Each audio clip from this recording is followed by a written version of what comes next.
Atos capítulo 12. Veja se tem alguém sem Bíblia aí do seu lado. Todos acharam? Amém? Atos 12. A partir do verso 1.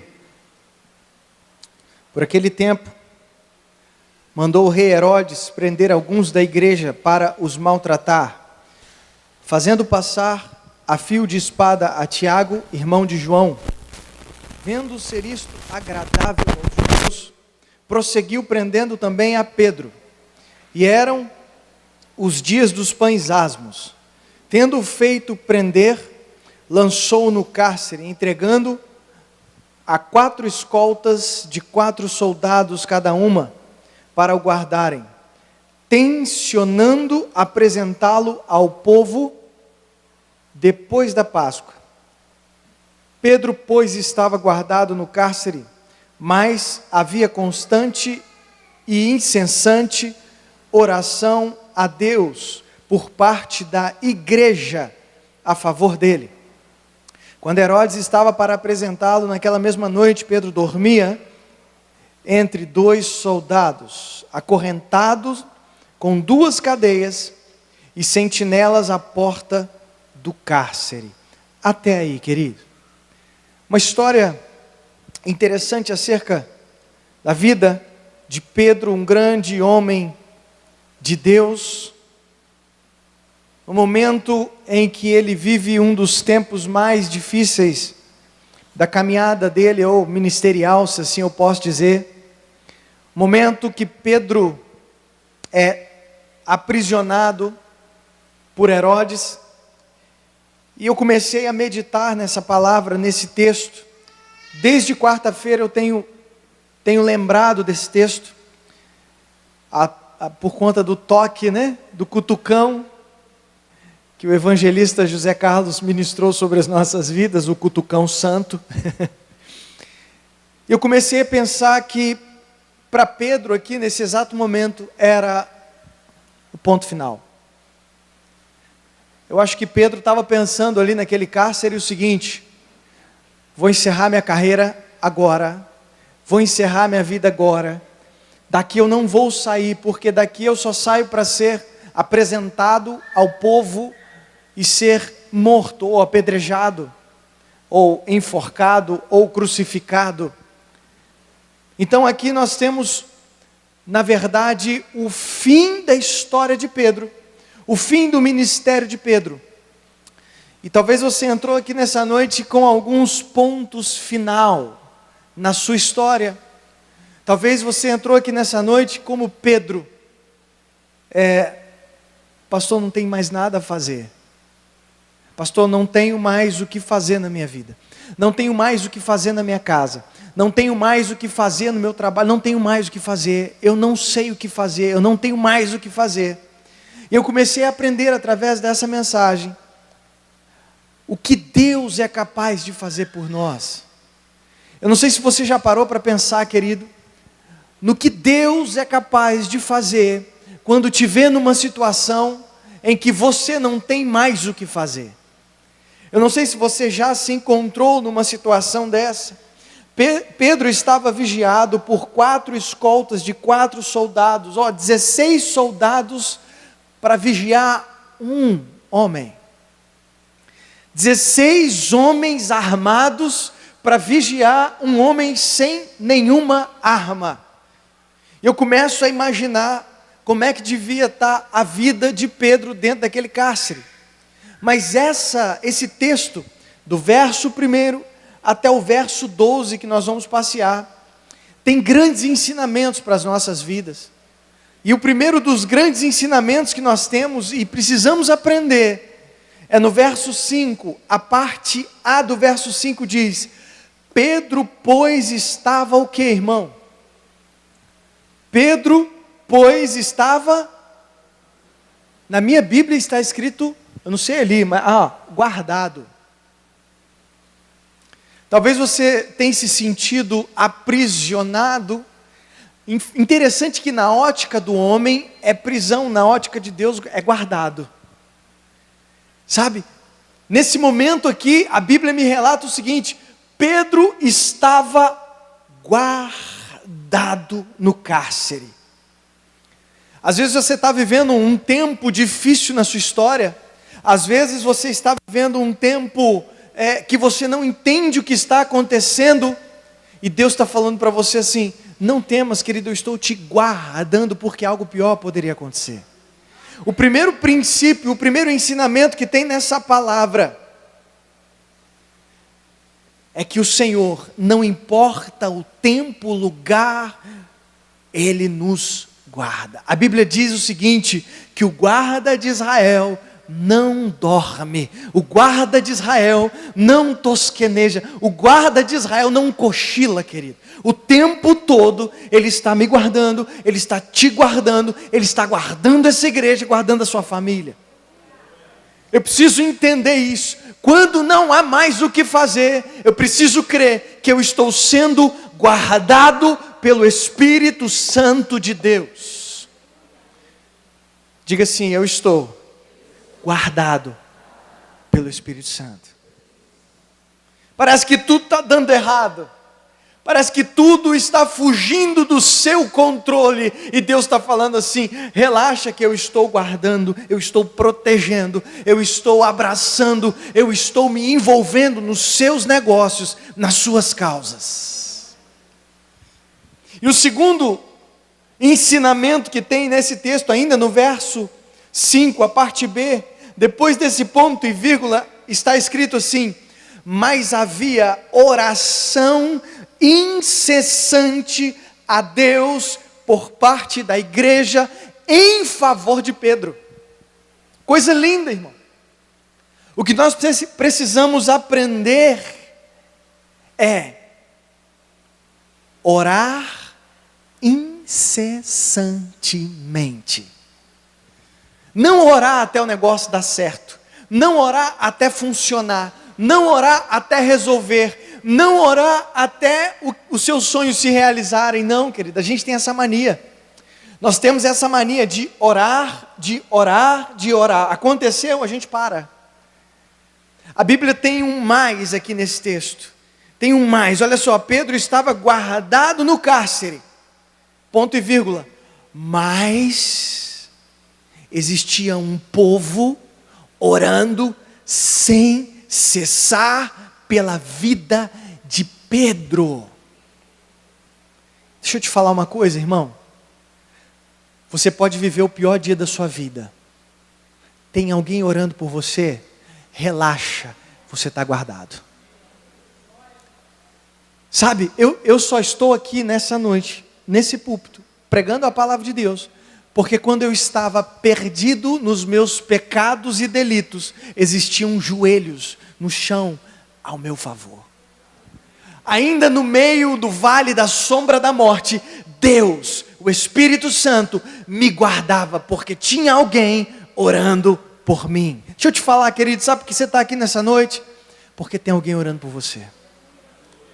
E deixa eu te falar mais uma coisa, não é uma oraçãozinha de 20 minutos, não é uma oraçãozinha de um dia, 2 dias, uma semana, é uma oração incessante, uma oração que não cessa, uma oração que não para, uma oração que não tem fim. O tempo todo Deus está ouvindo uma oração acerca da sua história, da sua vida. Tem alguém levantando incenso dizendo, sabe o que? Ei, tem filhos ali naquele lugar que precisam do socorro de Deus. Aí você olha e fala assim, mas eu estou no cárcere. E Deus olha e fala assim, não tem problema.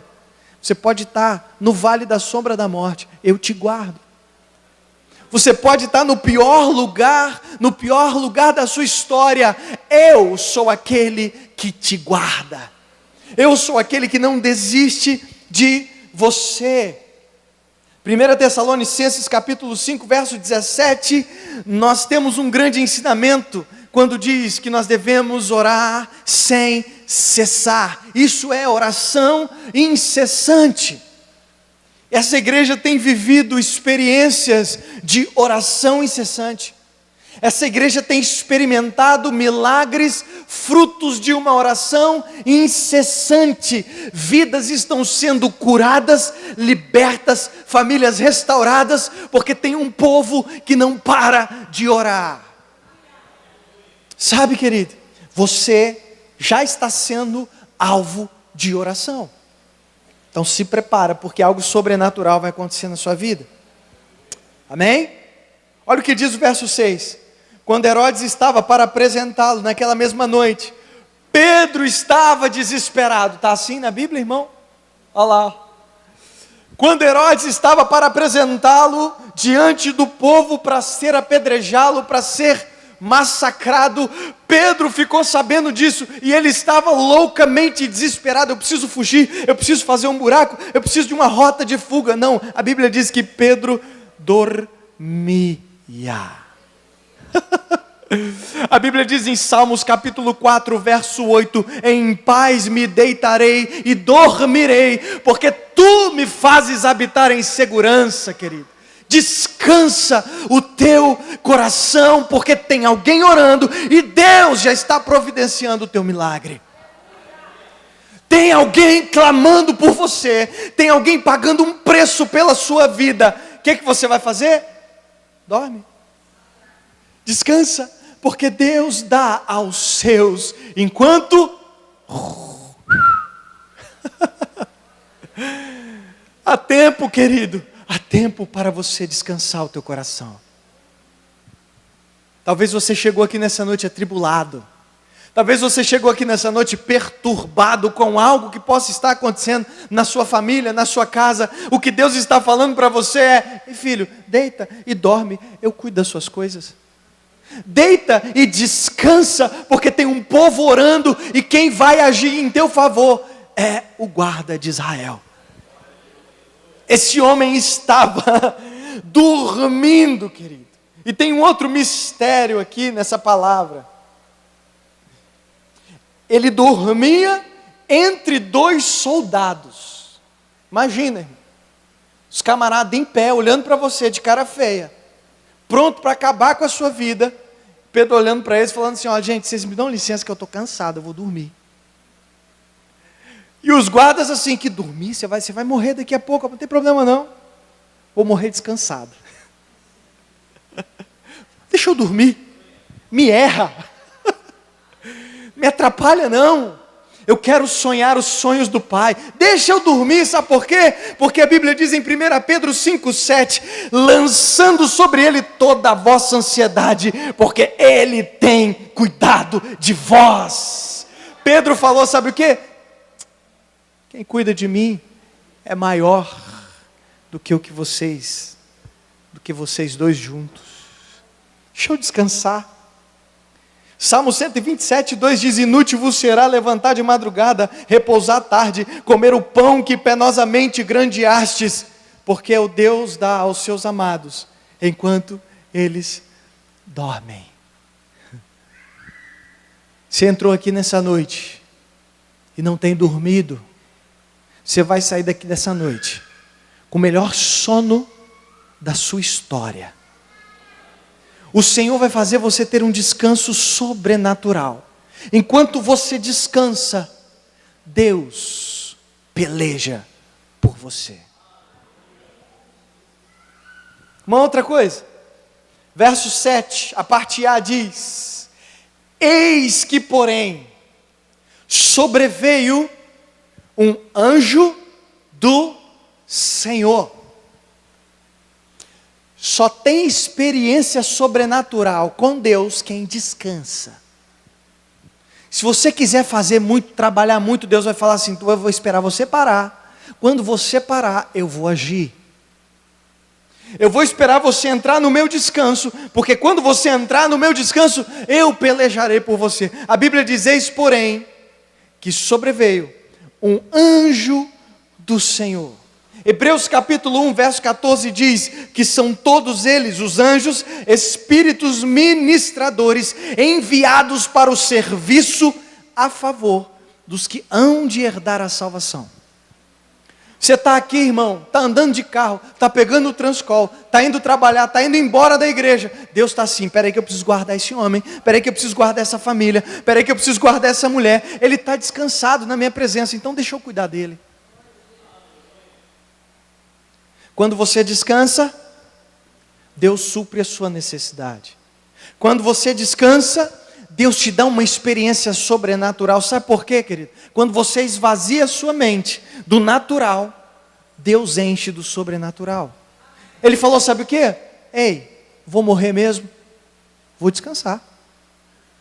A Bíblia diz que quando ele começa a descansar, sobrevém sobre aquele lugar um anjo do Senhor. E no verso B, diz, e uma luz iluminou a prisão. Prisão é lugar de trevas. Prisão é lugar, sabe de quê, querido? É lugar de morte. Prisão é lugar de enfermidade. Prisão é lugar de choro. Prisão é lugar de trevas. E a Bíblia diz, sabe o quê? Eu vou na sua prisão. Aonde você está aprisionado? Aonde estão as suas cadeias? Aonde são os teus problemas? Aonde está a tua luta? Aonde está a escuridão da sua vida? Eu vou lá. A Bíblia diz que o anjo do Senhor vem e dá e traz sobre aquele lugar luz. E uma luz iluminou a prisão. João capítulo 8, verso 12 diz, eu sou a luz do mundo. Quem me segue não andará em trevas, pelo contrário, terá a luz da vida. A diferença, querido, é que nós temos essa luz em nós. Aonde você coloca o teu pé, aonde você anda, aonde você trilha o teu caminho, a luz da palavra de Deus clareia para você passar. No caso de Pedro aconteceu algo diferente. No caso de Pedro, ele estava de fato num dos lugares mais escuros, as prisões, os cárceres, e de repente sobreveio uma luz no meio das trevas de Pedro. Eu já falei isso aqui na igreja. A palavra de Deus diz em Apocalipse, eis que estou à porta e bato. E muitas pessoas entendem essa porta como a porta de entrada da nossa vida. Mas na verdade, querido, existem áreas da nossa história que estão com as portas fechadas. Tem gente que só deixa Jesus entrar na sala e a sala está arrumada, mas o quarto, onde tem o casal, onde tem uma vida familiar, onde tem uma vida conjugal, está fechado, porque lá dentro é escuridão. Jesus entra na sua casa, mas ele faz questão de bater na porta para abrir, entrar onde está escuro e trazer essa mesma luz que ele trouxe para as cadeias de Pedro. Talvez, querido, há algo na sua vida que ainda esteja envolvido por cadeias, por correntes. Pastor, já venci muitas coisas, mas existem áreas na minha vida que eu preciso vencer. Eu ainda estou acorrentado, eu ainda estou aprisionado. Eu tenho uma boa nova para te dizer nessa noite. Isso que está escuro, essas cadeias, essas trevas da sua vida, vão receber a luz do Todo-Poderoso. E deixa eu te falar uma outra coisa, querido. Não existe treva que pode parar a luz do Senhor. Você pode estar, querido, na maior treva da sua vida. Aonde Ele chega, Ele transforma o lugar. Aonde Ele entra, Ele transforma o lugar. E Jesus está assim, à porta do teu coração. Ele já entrou? Não, pastor, já entrou, já sou crente. Sim, mas Ele quer ir, sabe aonde? Lá na porta do quarto dos teus filhos. Ele está batendo, porque essa porta está fechada. Ele quer ir na porta da honra, que dentro da casa não tem mais honra, só desonra. Ele quer ir na porta da confusão e falar, deixa eu iluminar esse lugar. Ele quer bater na porta dos teus sonhos e falar, deixa eu iluminar os teus sonhos. Quais são as suas prisões, querido? O que hoje ainda te impede de evoluir, de crescer, de caminhar, de prosseguir, de ser de fato aquilo que Deus falou que você é, mais do que vencedor? A palavra de Deus diz que Ele coloca luz no meio daquela escuridão, daquela prisão. Verso 7, na parte B do verso 7, diz, e tocando Ele o lado de Pedro, o despertou. E aí, querido, nós precisamos entender uma outra coisa. Há tempo para dormir há tempo para descansar, mas há tempo para despertar. Pedro não ficou até amanhã do outro dia dormindo. Quero crer que o dia dele foi intenso, a noite dele foi intensa. Ele estava num estado de estresse muito grande, mas ele conseguiu dormir. Mas Deus falou assim: ele não vai dormir por muito tempo, porque o que eu tenho que fazer na vida dele, ele precisa estar de pé. O que eu tenho para executar na vida de Pedro, ele precisa estar acordado, atento e de pé. Tem um monte de gente que entra no descanso, mas não sai nunca mais, sabe? Acha que existem redes espirituais que você pode ficar ali balançando o resto da sua vida e tudo irá se resolver. Não existe isso, querido. Sábio Salomão diz em Eclesiastes que há tempo para todo propósito debaixo do céu, há tempo para descansar, mas há um tempo para você se levantar, mudar a sua postura e prosseguir. Mas para isso, na vida de Pedro, houve um toque. Houve um toque. Acho isso interessante, querido. Deus não nos toca para nos derrubar. Deus não nos toca para nos diminuir. Deus nos toca para nos levantar. Ele entra, vê que Pedro está dormindo, ele toca.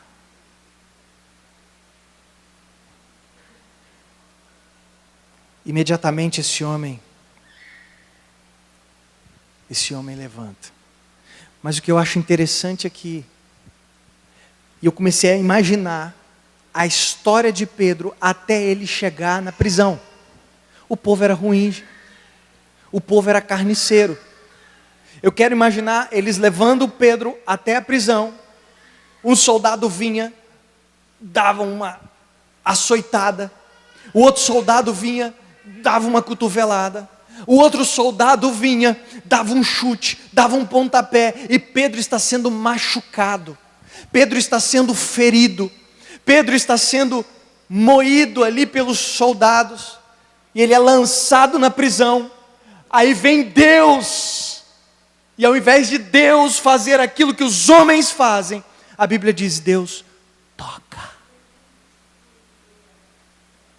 Sabe, querido, eu queria que você abrisse os seus ouvidos espirituais. Talvez você chegou aqui nessa noite numa sucessão de massacres, de violência doméstica, uma sucessão de violência emocional, uma sucessão de gritarias, uma sucessão de frustração. Deus vai olhar para você e vai falar assim: ei, você está ferido. Eu não vim para te ferir, eu vim para te curar.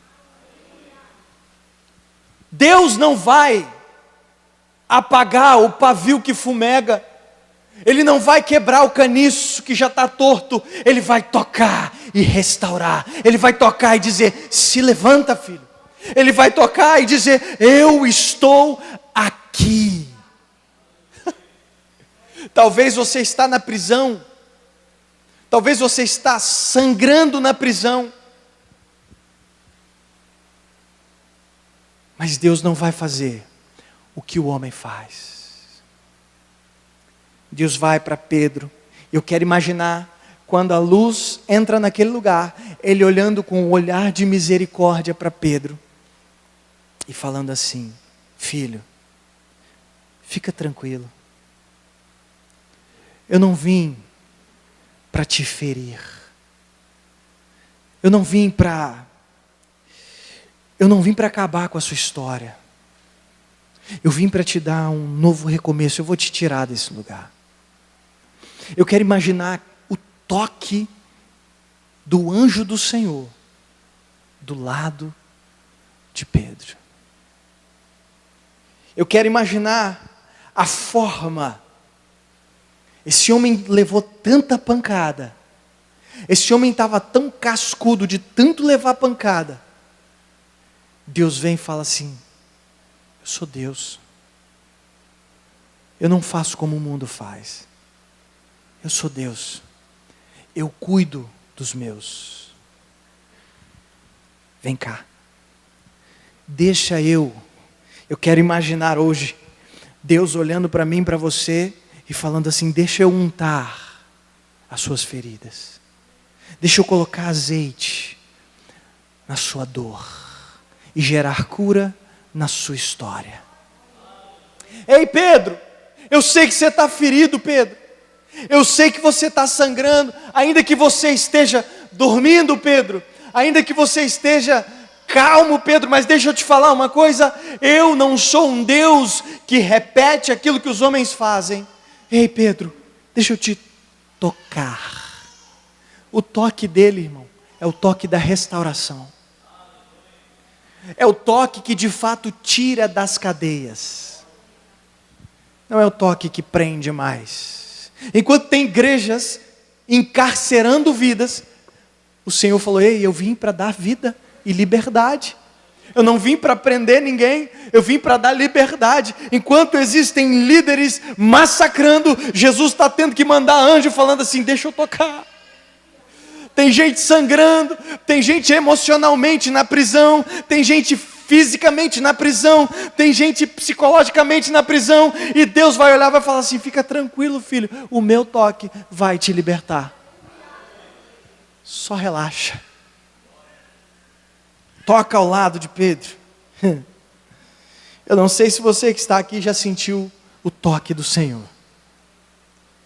Eu posso te dizer, querido, que é algo sobrenatural. Eu posso te dizer que é algo transformador. E aí, no verso 7 ainda, o finalzinho diz, e tocando ele no lado, o despertou, dizendo, levanta-te depressa. Olha que coisa linda. Deus não toca para derrubar, Deus toca para levantar. Sabe? Ei, Pedro está afundando, ele toca para levantar. A mulher com fluxo de sangue toca no Senhor, recebe a cura, levanta. A mulher que andava encurvada é tocada pelo Senhor, levanta. A filha de Jairo estava morta, é tocada pelo Senhor, levanta. O menino estava indo para ser sepultado, Jesus toca no esquife, levanta. Sabe, querido? Deixa Deus te tocar, irmão. Deixa Deus tocar na sua vida de uma forma sobrenatural e levantar aquilo que já morreu há muito tempo. Deixa Deus tocar de forma sobrenatural na sua história e levantar aquilo que para você já está abatido. Deus está falando, ei, eu posso te tocar. E o meu toque vai gerar algo sobrenatural. Ele diz, desperta e levanta. Sabe o que acontece? Imagina você dormindo, imagina você numa situação caótica, de repente vem o anjo do Senhor, você percebe dentro do seu quarto uma luz. Essa luz entra, invade o seu quarto. Tem um monte de gente que ao invés de fazer isso que Pedro fez, talvez o próprio Pedro também faria isso, ficaria tão somente contemplando. Pedro é tocado, ele acorda. Ele tem uma luz invadindo a sua prisão. Ele está acordado. Ele podia ficar no ambiente de contemplação. Oh Deus, Tu és tão lindo. Que coisa linda. Que luz maravilhosa. Ia adiantar alguma coisa? Não. Tem um monte de gente que vive contemplando e Deus está falando, eu preciso mudar a sua vida. Para de contemplar e agora começa a agir. Se levanta rápido. Para de ficar só olhando o mover e se levanta e participa do mover. Ele é tocado, ele é despertado, ele se levanta. O que Deus está falando para você nessa noite, querido, é para você sair do campo da contemplação. Vem para a igreja para ver o que vai acontecer. vem para a igreja para ver o que o irmão vai fazer, vem para ver o ministério de louvor, vem para ver, e Deus está falando assim: para de contemplar, levanta e participa. Para de contemplar, levanta e adora. Para de contemplar, levanta e se rasgue na minha presença. Quero só ver o que Deus vai fazer na vida daquela. E Deus está falando assim: filho, eu quero fazer na sua. Então para de contemplar a vida dos outros e começa a contemplar a minha glória de pé, porque o que eu tenho para fazer em você é muito grande. E ele diz, no verso 7, o finalzinho: levanta-te depressa. Então as cadeias caíram-lhe das mãos.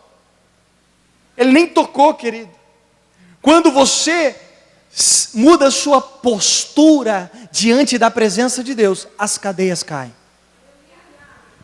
Você não muda a sua postura, você não contempla e fala assim: vai, Jesus, a chave está aqui na sua mão, abre para mim. A sua postura vai fazer as cadeias caírem.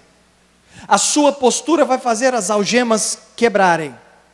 Não é a postura do irmão que está do seu lado, querido, é a sua.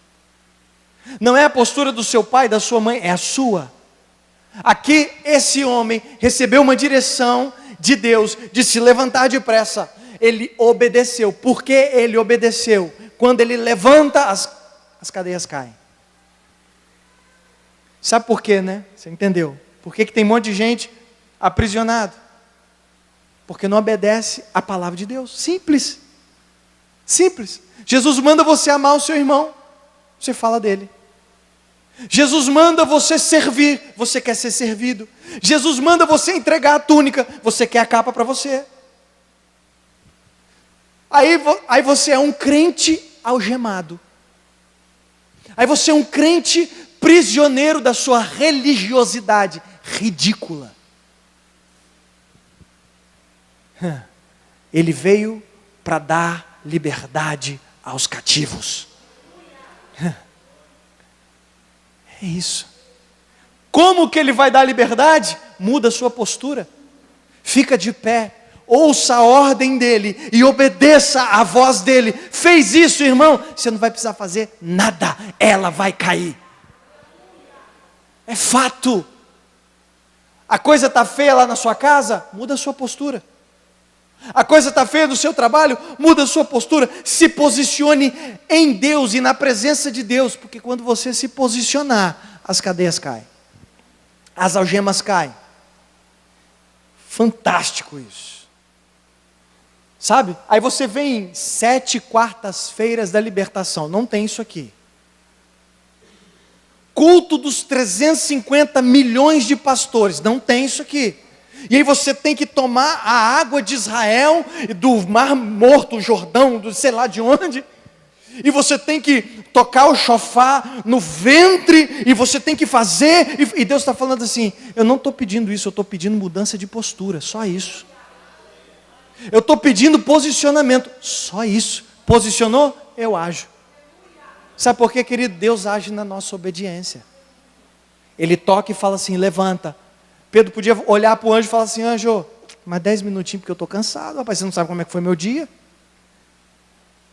É assim. Deus está falando assim: muda a sua postura, e você está assim, no seu coração: é, pastor, mas você não sabe como é que é a minha casa. Sabe o que você fez? Deitou de novo. Como diz o ditado, sentou na curva. E Deus está falando: eu estou te tocando, muda a sua postura, eu vou fazer algo sobrenatural na sua vida, e você está assim: mas você não caminha comigo? Você não sabe o que eu estou vivendo? Aí você começa a dar desculpas, e Deus está falando assim: ó, só se apresse em ficar de pé, o resto eu faço. A libertação vem através da mudança de postura e da obediência à voz de comando de Deus.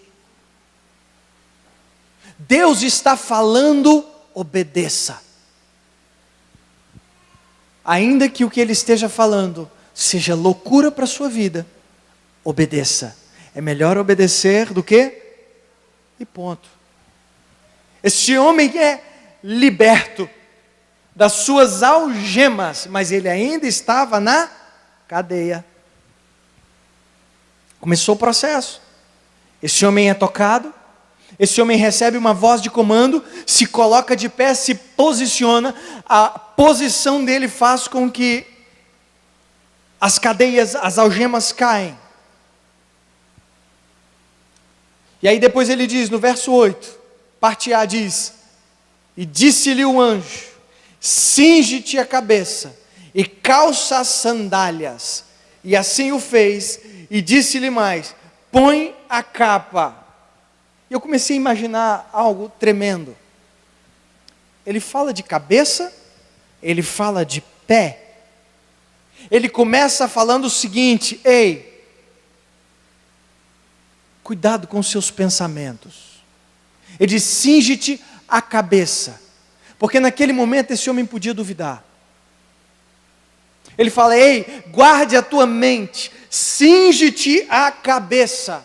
Ok? Ok. Então o maior campo de batalha da mente do ser humano chama-se a cabeça. O maior campo de batalha é a nossa mente. E ele fala, ei, eu vou começar a curar a sua memória. Eu vou começar a curar a sua mente. Eu sei que o que você passou nesses últimos dias foi horrível, mas eu vou começar curando a sua memória. E a Bíblia diz que a memória do justo é abençoada. O que Deus quer falar para você hoje, sabe o que é? Ei, a sua memória é uma bênção. O que você vai trazer à memória a partir de hoje é aquilo que te dá esperança. Sabe, deixa de lado, querido, aquilo que vem à sua memória que te traz desgosto. O anjo toca e fala assim, vou mudar a sua mente primeiro. Ok, ok. Agora eu vou mudar os seus pés. Coloque as sandálias. E a Bíblia diz, lâmpada para os meus pés é a tua palavra, e luz para o meu caminho. Ele prepara a cabeça, mas ele também prepara os pés, onde esse homem vai andar. Talvez os pés desse homem estavam feridos. E logo depois ele prepara a capa, a túnica.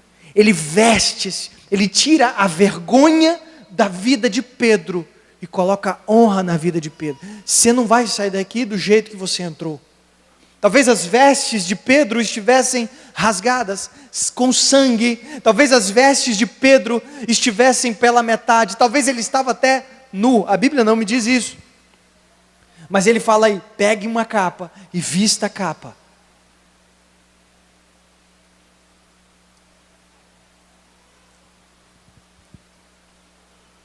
Não saia por aí sem estar preparado, querido.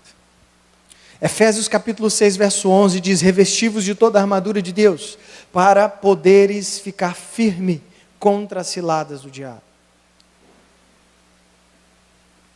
Se reveste, coloca o capacete, a couraça, o cinto, o escudo, se reveste, as sandálias, se reveste, se prepare. Ele está dizendo o seguinte, Pedro, as algemas caíram, você ainda está na cadeia, mas antes de sair, precisa se preparar.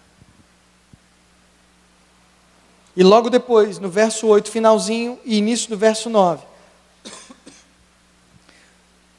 põe a capa e, o que está escrito aí? E pode partir.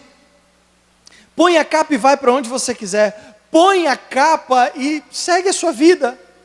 As cadeias já estão, as algemas já estão caídas. Não, querido. Nós temos um Deus que não nos desampara. Nós temos um Deus que vai trilhando um caminho de fogo diante de nós, deixando um rastro de glória, e nós vamos atrás do rastro do Espírito Santo. Ele diz, sabe o que? Eu não vou te abandonar, me segue.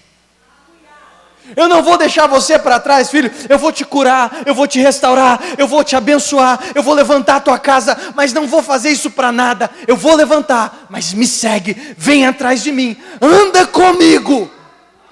Sabe, querido, não desiste, não para no meio do caminho. Ele diz, segue-me. Então, saindo, o seguia. Ele não sabia o que ia acontecer, querido. Ele não sabia o que ia fazer, o que o anjo ia fazer. Ele não sabia do que ia acontecer. Ele simplesmente obedeceu a voz. É para seguir, eu vou seguir. Aonde o Senhor vai, eu vou. O Senhor vai para a direita, eu vou para a direita. Ah não, Senhor, não vou para a direita não. O quê? Fazer o quê? Abrir mão do meu conforto? Abençoar a vida de alguém? Não, Senhor, isso é o diabo falando. E o anjo do Senhor falava, sabe o quê? Ei, você quer sair da prisão? Me segue. Eu sei o caminho, você não. Eu conheço o trajeto, você não. Você quer sair da situação que você está vivendo na sua vida, querido? De dor, de tristeza, de depressão, de angústia. Você quer sair? Fórmula secreta: siga as pisaduras do Mestre. Siga as passadas do Mestre. Aonde ele pisar, pisa. Aonde ele andar, ande. Siga em frente. Cuidado com a independência, querido. Já recebi a minha bênção, vou seguir carreira solo. Já recebi a minha vitória, não preciso mais da igreja. Já recebi a minha vitória, para que pastor, para que líderes, para que diáconos? Já recebi a minha vitória, para que palavra de Deus? E Deus está falando, me siga. Me siga. Você acha que você conseguiu a sua vitória? O melhor ainda está pela frente. Diga para o seu irmão, não desiste de seguir o Mestre. Cuidado com a independência, querido. Cuidado com a independência. Verso 10, diz assim a palavra de Deus: depois de terem passado a primeira e a segunda sentinela, chegaram ao portão de ferro que dava para a cidade, o qual se lhe abriu automaticamente. Tem gente fazendo força para abrir porta, mas é porta que Deus não mandou, querido. Porta que Deus manda, você só passa porque Ele abre. Só ouve a voz do Mestre dizendo para você, sabe o que? Venha me seguir, eu vou na frente, a porta abre e você passa, a porta abre e você passa. Tem sentinela, eu cego o sentinela. Tem guarda, eu fecho os olhos dele, só me segue. Só anda na minha presença. Só caminha comigo. Sabe, irmão? As portas vão se abrir. Talvez o ano de 2018 para a sua história foi um ano de portas fechadas. Mas talvez, se você for analisar, você quis usar a sua força. E Deus está falando, sabe o que? 2019 vai ser diferente. Não é na sua força, é na minha força. É no meu poder, é na minha mão, é no meu braço. Nessa peleja não tereis que pelejar. Ele começou, irmão, eu acho que se eu visse um troço desse, eu ia cair duro. A Bíblia relata o seguinte: porta de ferro. Porta de ferro não abre sozinha não, irmão. Não é igual o nosso portãozinho aqui da igreja, que dá um vento ele fecha, outro vento ele abre. É porta que ninguém abre. Aí chega Deus e fala assim: tem porta que ninguém abre? E você talvez está pensando assim no seu coração: algumas, pastor.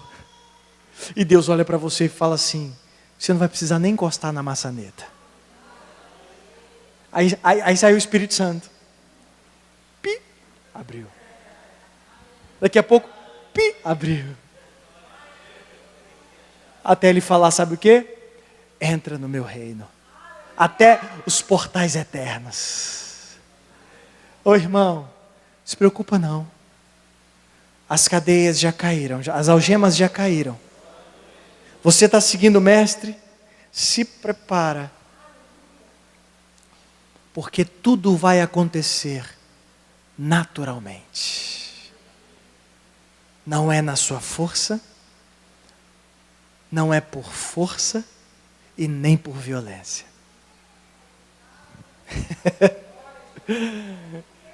Aleluia! Você pode levantar sua mão, irmão? Levanta sua mão, diga assim: Deus, Tu és fiel. Eu creio nisso. Mas para que vai abrir porta? Olha o que diz a palavra. Olha o que eu acho interessante, querido. E se lhe abriu, verso 10, o finalzinho, o qual se lhe abriu automaticamente. E saindo, enveredaram por uma rua, e logo adiante o anjo se apartou dele. Então Pedro, caindo em si, disse: agora sei que verdadeiramente o Senhor enviou o seu anjo e me livrou das mãos de Herodes e de toda a expectativa. Deus livrou da mão de Herodes e da expectativa que gerava no povo, no coração do povo. Deixa eu te falar uma coisa, querido. Tem gente com expectativas de morte sobre você. Não vai dar certo. Vai ser do mesmo jeito. Vai acontecer da mesma forma. Não tem compromisso. Existe uma expectativa de um povo querendo te desanimar. Mas a Bíblia diz, sabe o que, querido? O Senhor enviou o anjo que me livrou das mãos de Herodes e da expectativa do povo. Tem um monte de gente dizendo para você que não vai dar certo. Deus vai lá no seu ouvidinho e fala assim: ei, só se lembra disso, já deu certo. Tem um monte de gente dizendo: ei, fulano de tal não vai se converter nunca. E Deus já está olhando para você e falando assim: ele já saiu da prisão há muito tempo, já deu certo, ele já é meu e ninguém vai arrebatar das minhas mãos. Considerando ele a situação, ele para e começa a pensar. Tanta coisa aconteceu em tão pouco tempo. A Bíblia diz, ele começa a considerar, ele começa a analisar tudo que aconteceu com ele. Ele resolveu ir à casa de Maria. Olha que coisa interessante, querido. Esse homem teve uma experiência sobrenatural com Deus. Esse homem recebeu a verdadeira libertação. As cadeias foram abertas, as algemas caíram, esse homem estava verdadeiramente livre. Ele para e pensa: para onde eu vou? E a Bíblia diz em Deuteronômios que nós temos 2 caminhos a seguir. Esse homem podia sair da prisão e falar assim: uau, já estou do lado de fora, vamos embora, vou vazar. A Bíblia diz, e considerando ele a situação, resolveu ir para o lugar aonde o povo estava orando. Recebi minha bênção, fui liberto. Foge, some. Recebi minha bênção, as algemas caíram, os portões se abriram, saí da cadeia. Tem gente que fala assim: vou voltar. Tem um monte de gente, querido, que não para pensar naquilo que Deus tem feito, não considera o que Deus tem feito, e não age como Daniel agiu no capítulo 1, verso 8. E Daniel resolveu no seu coração não se contaminar. Esse homem resolveu no seu coração ir para a casa de Maria, mãe de João, onde muitas pessoas estavam congregadas e orando. Deus não quer que você seja liberto para viver uma vida de andarilho lá fora, querido. Ele tem ainda mais alimento para a sua história. Você precisa estar no meio do povo que ora. Você quer que Deus conclua a boa obra que Ele começou na prisão? Vai para o lugar da oração. Vai para o ambiente do milagre, vai para o ambiente da manifestação da presença de Deus, sabe? Tem um monte de gente trocando o ambiente da oração, pelo WhatsApp, pelo Facebook, pelo Instagram, pela televisão, pelo Netflix, e aí você sai do ambiente da oração e vai para o ambiente da carnalidade. Sabe o que acontece? Tem um par de algemas balançando para você. Cuidado para você não voltar ao vômito. Você precisa considerar tudo que Deus tem feito na sua vida. Você precisa rever tudo que Deus tem feito na sua vida. Deixa eu te falar, querido, você está respirando aqui. Você está em pé. Você está vivo. Começa a considerar isso. E ao invés de seguir a sua vida, vai para o lugar da oração. Comece a congregar. Comece a andar com homens de Deus. Comece a andar com mulheres de Deus. Comece a usar a palavra de Deus para serem as suas palavras. Esse homem ele vai para o lugar certo. Ele vai para o lugar onde muitas pessoas estavam congregadas e orando.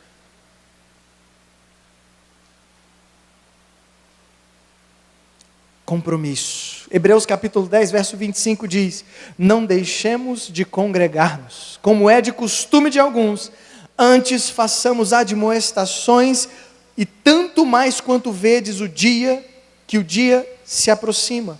Muitas pessoas recebem a bênção e saem da presença, recebem a vitória e vai embora. Estava num retiro há muitos anos atrás, eu era novo convertido, e aquela música Jacó segurou o anjo, agarrou o anjo e não quis soltar. Eu acho que ele foi o autor da música, de tão antiga que ela é. Mas existiam algumas pessoas que viravam e falavam assim: me dá minha vitória para depois dormir, porque geralmente isso acontecia no final de culto, aquela festa.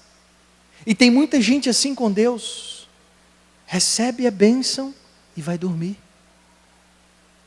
Recebe a bênção e some. Deixa de congregar, se afasta da presença do Pai, porque está tudo equalizado, tudo estabilizado. Quando você sai, o diabo vai lá no equalizador da sua vida e começa a mexer. Daqui a pouco você está ouvindo um som que não é o som que você gostaria de ouvir. Recebeu a bênção? Congrega, irmão. Recebeu a bênção? Se une ao corpo de Cristo. Recebeu a bênção? Participa da oração. Recebeu a bênção, irmão? Mergulha na obra de Deus. Foge não. Diga para o seu irmão assim: o lugar certo para você estar é a casa do Pai. Verso 11. Ou melhor, Salmo 126, verso 1 diz: nós ficamos como os que sonham. O que eu quero dizer para você é que assim como aconteceu com Pedro, vai acontecer na sua vida. Hoje, nós não sofremos por algemas físicas, nem cadeias físicas. Mas talvez você está aqui nessa noite, e existem algemas espirituais, cadeias espirituais, que estão te mantendo paralisado no seu chamado, no seu ministério. A sua família não está fluindo, o seu relacionamento com os seus filhos não funciona mais. Deus está falando, sabe o que? Deixa eu te tocar, me segue, porque eu vou te levar a um ambiente de milagres. Eu quero te libertar dessa cadeia, dessa algema, e eu quero te fazer andar no meio dos lugares de oração, de milagres. Eu queria que você ficasse de pé.